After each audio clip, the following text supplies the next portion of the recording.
আসসালামু আলাইকুম। বাংলাদেশ পুলিশের নতুন মহাপরিদর্শক বা আইজিপি হিসাবে নিয়োগ পেলেন আলী হোসেন ফকির। কে এই নতুন আইজিপি, কি তার পরিচয় এবং তিনি কেন এত আলোচিত এবং কেন তার চাকরি জীবন এত ঝুঁকি, উত্থান পতন এবং বঞ্চনার মধ্য দিয়ে যেতে হয়েছে এবং বিগত শেখ হাসিনা সরকারের আমলে তাকে রাজনৈতিক প্রতিহিংসার শিকার হয়ে তার প্রমোশন আটকে রাখা, গুরুত্বপূর্ণ কোনো পদের দায়িত্ব না দেয়া, এমনকি তাকে বাধ্যতামূলক অবসরে পর্যন্ত পাঠানো হয়েছিল। তো চলুন তার সম্পর্কে আমরা বিস্তারিত জেনে নিই। পুলিশের নতুন এই আইজিপি আলী হোসেন ফকির, তিনি এর পূর্বে আর্ম পুলিশ ব্যাটালিয়ন বা এপিবিএন এর একজন অতিরিক্ত মহাপরিদর্শক বা এডিশনাল আইজিপি পদের দায়িত্বে ছিলেন। তো সেখান থেকে তাকে পদোন্নতি দিয়ে বাংলাদেশ পুলিশের 32তম আইজিপি হিসাবে দায়িত্ব দেওয়া হয় এবং তিনি সদ্য সাবেক আইজিপি বাহারুল আলমের স্থলাভিষিক্ত হলেন। সদ্য সাবেক এই আইজিপি বাহারুল আলমকে গত অন্তর্বর্তীকালীন সরকারের আমলে 2024 সালের 20 নভেম্বর 2 বছরের জন্য চুক্তি ভিত্তিতে আইজিপি পদের দায়িত্ব দেওয়া হয়।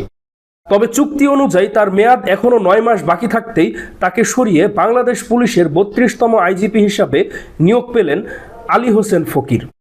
পুলিশের এই নতুন আইজিপি আলী হোসেন ফকির, তিনি 1968 সালের 5 এপ্রিল বাগেরহাট জেলায় জন্মগ্রহণ করেন। তিনি শিক্ষা জীবনে ঢাকা বিশ্ববিদ্যালয়ের ছাত্র। তিনি ঢাকা বিশ্ববিদ্যালয় থেকে ম্যানেজমেন্ট বিষয়ে বিএ, এমএ এবং এমবিএ ডিগ্রি অর্জন করেন।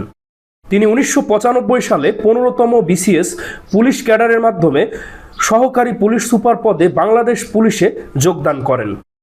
পরবর্তীতে তিনি নেত্রকোনা, মাগুরা এবং ফেনী জেলার পুলিশ সুপার পদে দায়িত্ব পালন করেছেন। পরবর্তীতে তিনি ঢাকা মেট্রোপলিটন পুলিশের উপকমিশনার এবং তিনি রেঞ্জ রিজার্ভ ফোর্স সিলেটের কমান্ড্যান্টের দায়িত্ব পালন করেছেন। এছাড়াও তিনি আর্ম পুলিশ ব্যাটালিয়ন বা এপিবিএন খুলনা 3, ঢাকা 5, সিলেট 7-এর অধিনায়কের দায়িত্ব পালন করেছেন। নতুন এই আইজিপি আলী হোসেন ফকির, তিনি জাতিসংঘের শান্তিরক্ষা মিশনেও দায়িত্ব পালন করেছেন। তো তিনি বাংলাদেশের পক্ষ থেকে কসোভো এবং আইভরি কোস্টে এই শান্তিরক্ষা মিশনে তিনি গুরুত্বপূর্ণ দায়িত্ব পালন করেছেন। তিনি আইভরি কোস্টে জাতিসংঘের যে শান্তিরক্ষা মিশন, সেখান থেকে দেশে ফেরার পরেই তৎকালীন আওয়ামী লীগ সরকারের রাজনৈতিক প্রতিহিংসার শিকার হন এবং তাকে 2013 সালে রাজশাহী রেঞ্জ ডিআইজির কার্যালয়ে তাকে সংযুক্ত রাখা হয় এবং এর পরবর্তীতে তাকে তেমন কোনো প্রমোশন বা গুরুত্বপূর্ণ কোনো পদেরও দায়িত্ব দেওয়া হয়নি এবং সর্বশেষ 2022 সালে তাকে বাধ্যতামূলক অবসরে পাঠানো হয়। সংবাদ মাধ্যম বাংলাদেশ প্রতিদিনের সূত্র মতে, তিনি যখন ঢাকা বিশ্ববিদ্যালয়ের ছাত্র ছিলেন তখন তিনি জাতীয়তাবাদী ছাত্র দলের রাজনীতির সাথে জড়িত ছিলেন। এজন্য বিগত আওয়ামী লীগ সরকারের আমলে তিনি বাংলাদেশ পুলিশে কোণঠাসা ছিলেন এবং তাকে প্রমোশনও আটকে রাখা হয়েছিল এবং তাকে গুরুত্বপূর্ণ কোনো পদেরও দায়িত্ব দেওয়া হয়নি। আর 2022 সালে তাকে তো বাংলাদেশ পুলিশ থেকে বাধ্যতামূলক অবসরেই পাঠানো হয়।